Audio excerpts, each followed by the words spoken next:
Supporters cheered as Karen Read left the courthouse following the final day of testimony. Read had said she might take the stand herself, but now has decided not to. You've decided not to testify? Yes. Yes, Tough meaning decision? no. No, not as tough as I thought it would be, the way things came out. After 3 witnesses on Friday, Read's defense called 3 more today.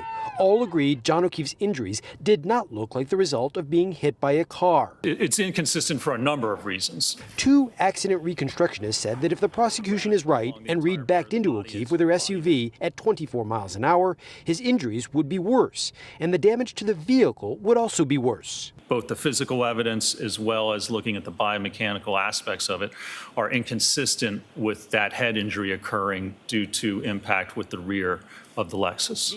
The defense has previously said a dirty investigator broke Read's taillight and planted fragments at the scene. The reconstructionist tested another theory that O'Keefe threw a cocktail glass at the taillight. So you literally built a cannon?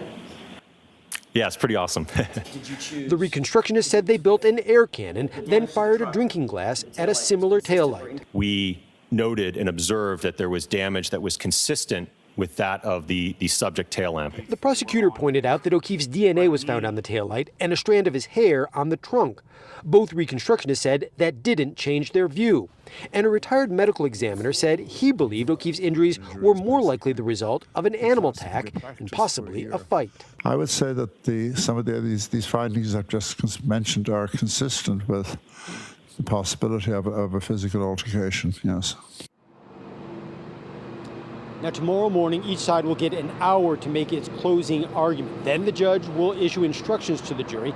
Then the court clerk will use a bingo cage to pull balls out and decide which 12 of the 15 jurors currently on the panel will end up deliberating. Live in Dedham, David Bieniek, WCVB News Center 5.